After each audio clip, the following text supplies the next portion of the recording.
Bonjour, bienvenue pour une nouvelle vidéo. On va essayer de tenir le rythme d'une par semaine jusqu'à l'anniversaire, vu que c'est l'objectif aussi de cette vidéo. Donc anniversaire des Cercles Caladoises, 3 ans. Ça va être le week-end du 22 au 24 mars, du vendredi au dimanche, avec des horaires un petit peu aménagés. On va ouvrir toute la journée le dimanche. On va fermer un peu plus tard le samedi. Enfin voilà, on va essayer de faire une horaire assez large. On a beaucoup d'offres. On a commencé à les diffuser sur Facebook et on le fera au fur et à mesure qu'on les développera. Donc celle dont je peux vous parler, c'est l'offre sur le terreau. C'est la troisième année qu'on l'a fait, donc 2 sacs achetés, le troisième offert. Sur les aromatiques, pareil, c'est l'offre qu'on fait tous les ans à cette période, donc 2 achetés, la troisième offerte. On aura la même taille d'olivier que l'année dernière, qui a très très bien marché. C'est des oliviers qui font à peu près ma taille et qui vont coûter 29,90 voilà, donc un prix super pas cher. Voilà, on aura aussi plein d'autres petites offres sur des arbres fruitiers, des choses comme ça. Et puis des animations pour les enfants, même pour les pas enfants. Enfin, on va essayer de faire un week-end assez festif pour passer du temps avec vous. Bon, ça c'est la petite intro. J'ai eu pas mal de demandes sur d'autres types de végétaux que ceux que je monte depuis 2-3 semaines. Donc je vais faire une vidéo plus sur les massifs, les haies, les choses comme ça. Et voilà, un peu global, donc ce qu'il y a dans mon dos. Je pense quand même, j'en avais peut-être rapidement parlé la semaine dernière, sur les petits fruits. Avec le temps qu'il fait, beaucoup de gens ont envie de faire du potager. Il faut quand même se rappeler qu'on est sur des périodes où pour les tomates, les courgettes, toutes ces choses-là, c'est beaucoup trop tôt. Il y a des risques de gelée nocturne et il ne fait pas si chaud que ça. Donc on évite, à part si on a des tunnels chauffés ou si on peut faire ses semis, mais voilà, on évite ce genre de choses. Par contre, on peut planter tout ce qui est fraisier, framboisier, groseillier, cassis. J'ai des baies de goji aussi pour ceux qui connaissent. Ça, on est vraiment en plein dedans, comme pour tout le reste de ce que je vais vous montrer. En gros, tout ce qui est plantation de pleine terre, des végétaux qui font leurs racines en ce moment, on peut y aller, on est dans la bonne période, dans la continuité en gros de l'automne et jusqu'à à peu près la moitié du mois d'avril, voire fin avril selon la météo. Voilà. Donc là, on a du fraisier, du framboisier, donc tout ce que j'ai énoncé, c'est à l'entrée, vous ne pouvez pas les rater quand vous venez. Ensuite, alors, souvent, un reproche qu'on peut me faire, c'est qu'il n'y a pas énormément d'étiquettes chez nous, d'étiquettes informatives. J'aime bien me défendre de ça, c'est un petit peu un choix, en même temps qu'une contrainte. Si vous voulez, on part quand même du principe qu'on va quasiment conseiller systématiquement les clients dans leur choix. Donc il y a un peu moins d'étiquettes. Et aussi, on essaye de ranger de manière logique pour que le conseil se fasse rapidement. Typiquement, dans la pépinière ici, vous avez tout le côté gauche, c'est des feuillages persistants, donc qui ne perdront pas leurs feuilles. Enfin, c'est le côté à votre gauche, hein, pas à ma gauche. Et tout le côté droit ici avec des caducs. Voilà. C'est assez basique, là, par quelques conifères, mais voilà, ça te permet déjà d'avoir une organisation d'ordre général. Ensuite, comment on fonctionne? La plupart du temps, les plantes devant, c'est les plus basses. Donc on va être sur des plantes de devant de massif à feuillage persistant, typiquement le photinia nain. Tout le monde connaît le photinia, c'est une plante de haie à grosses feuilles rouges qui monte à 4-5 mètres. Bah, ça, c'est la variété naine, elle monte à 1 mètre. Donc dans des massifs, ça apporte beaucoup de couleurs et pas forcément énormément d'entretien et de taille. Dans le même esprit, sur cette même bâche, vous avez les fusains qui sont des grands classiques. Un peu moins courant le pittosporum, enfin ça devient courant parce que j'en vends vraiment beaucoup, plante très résistante au sec. Sur ma gauche, on va plutôt être sur des végétaux fleuris, disons. Là, par exemple, vous pouvez voir du forsythia qui commence à monter à la fleur, des boules de neige, enfin vraiment beaucoup de choses en fleuris. La tendance un peu actuellement, c'est de faire de la haie variée, de ne pas avoir que la même essence dans sa haie. Donc ça peut permettre d'être sympa. On va avancer un petit peu. Donc voilà, là, le pittosporum dont je parlais vaguement tout à l'heure. Euh, Toujours sur ma gauche, on est pas sur des choses hyper originales, hein, mais c'est les grands classiques fonctionnent toujours bien. Le lilas, le groseillier à fleurs, j'ai du sorbier, les variétés de sorbier qui ressemblent un peu à des érables. Alors là, ils n'ont pas encore de feuilles, hein, mais voilà, mais qui peuvent supporter le plein soleil. Ça peut être un des avantages. Voilà. Toujours en avançant, je passe rapidement parce qu'il y a vraiment ici, je dois avoir peut-être 90 espèces de végétaux. Donc si je vous les montre tous, la vidéo fera une demi-heure. Euh, le laurier du Portugal dans les haies persistantes, le laurier sauce, le cotonnet aster. Là, tout ça, on va être sur des plantes qui vont coûter autour de 8-9 euros. On les plante une par mètre pour faire une haie, donc on n'est pas sur des budgets énormes. Allez, dans les gros classiques, le cyprès, je ne suis pas un énorme fan de cyprès, mais ça peut fonctionner. L'if qui revient bien, hein. On est sur des plantes à pousse plutôt moins rapide que le reste.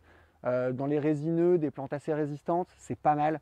Voilà, on est vraiment sur des plantes, j'aime pas le mot classique, mais pour autant assez efficaces dans nos régions. Le laurier thym pour les floraisons d'hiver. Qu'est-ce que j'ai? De l'Elaeagnus, ça c'est des variétés sympas. Alors, on fait souvent l'arnaque, c'est une plante où parfois à taille égale, je vais être au même prix, voire un petit peu plus cher que certaines autres enseignes. Moi, je travaille le Vivelage. Le Vivelage, c'est une plante qui est greffée et qui est in vitro. En fait, l'intérêt qu'elle a, c'est qu'elle reste jaune. Vous voyez, le feuillage est jaune. Quand on part sur les lamelight ou les choses comme ça, c'est d'autres variétés, enfin, sans être trop assommant dans les termes scientifiques, ils ont tendance à redevenir vert. Le vert pousse beaucoup plus vite et beaucoup moins cher. Donc en fait, ça que le Vivelage, on est sur une plante un poil plus chère, on va dire 10-15%, mais par contre, on garde la couleur. Et je trouve que c'est important. Voilà. Donc là, ça c'est des grosses plantes qui vont être dans les 35 euros. J'en ai aussi dans les 10-12 euros. Une question qui revient souvent sur les haies pour faire des devis rapidement. Les tailles que je vends le plus, c'est vraiment ces tailles-là. 80-100, 100-125, taille en 3 litres. On va être sur des prix moyens entre 7 et 12 euros si on veut être vraiment très basique. Plus après le terreau à ajouter, parce que ça c'est très important. On en met par mètre. En gros, vous comptez vos nombres de mètres, vous multipliez par 10 euros et vous aurez un budget qui sera à peu près établi. Après, bien sûr, on peut faire moins cher ou plus cher en fonction des essences, en fonction des tailles. Mais c'est vrai que ça permet toujours déjà d'avoir une première idée. J'ai des gens qui me disent, ah, on n'a pas forcément le budget, est-ce qu'on fait, est-ce qu'on fait pas? Déjà de se dire dans sa tête, j'ai 100 mètres x 10, 1000 euros, est-ce que j'ai pas, est-ce que je veux reporter, est-ce que je veux faire en plusieurs fois? Tout ça, c'est toutes des questions auxquelles on essaye de répondre spécifiquement, mais j'aime bien l'aborder de manière un petit peu plus générale aussi dans une vidéo. Je vous parlais du Fautigny nain, bah ça c'est son grand frère pas nain, hein. Voilà, c'est les variétés de haies classiques. Ça j'en ai vraiment beaucoup. Je parlais aussi la semaine dernière d'alternatives au buis. Je vous avais montré des ilex, des choses comme ça pour ceux qui ont pu voir la dernière vidéo. On fait aussi les petits fusains comme ça, qui ont vraiment l'aspect du buis. C'est très très compliqué de faire la différence. Ça remplace bien pour des bordures, des choses comme ça, des haies basses. C'est vraiment, enfin moi en ce qui me concerne, c'est la plante dans laquelle je crois le plus pour remplacer le buis. Il y a pas mal d'essais de faits, on fait vraiment beaucoup d'efforts là-dessus. Je trouve que c'est la plante qui ressemble le plus et qui a le comportement le plus proche. Voilà. On va pas trop rentrer dans le tunnel, parce qu'en gros c'est la même chose en plus gros. Tout ce que vous avez dehors, vous le retrouverez en plus gros dans le tunnel, et puis on fera l'objet d'une vidéo à part, je pense, pour le tunnel. J'avais quand même envie, bon voilà, j'ai parlé de haies, de massifs, de choses comme ça. On a rentré aussi quelques grosses choses encore la semaine dernière. Ça, par exemple, c'est du lilas des Indes. Là, ils font 5 mètres de hauteur. Je les ai aussi en 80-100 à 15 euros. Là, on est sur des pièces à 500, je les fais à 15. Vraiment, le message que je voulais dans cette vidéo, c'était de dire on fait des gros trucs, on fait des petits trucs, on essaye vraiment de s'adapter à tout le monde. C'est vraiment l'enjeu qu'on a de ne pas être trop, comment dire, trop fermé sur une typologie de clientèle. Je sais très bien que on aimerait tous avoir ça, mais c'est pas forcément toujours évident. Parce que voilà, déjà en termes de place, en termes de grosseur et de budget. Et puis après, les autres arrivages qu'on a eu la semaine dernière, bon, bah, j'ai déjà parlé beaucoup d'Olivier, hein, mais c'est ce qu'on a eu. Cette taille-là, c'est la taille qui a le mieux marché l'année dernière, hors la taille promo qu'on aura pour l'anniversaire. Ça, pour vous donner un ordre d'idée, ça coûte moins de 100 euros. Enfin, non, ça coûte 99 euros. Je ne sais pas si j'ai vraiment le droit de dire que ça coûte moins de 100 euros. C'est un gros tronc. Un tronc pas très haut, donc c'est super bien pour des massifs pas trop importants. La plante globale fait presque ma taille.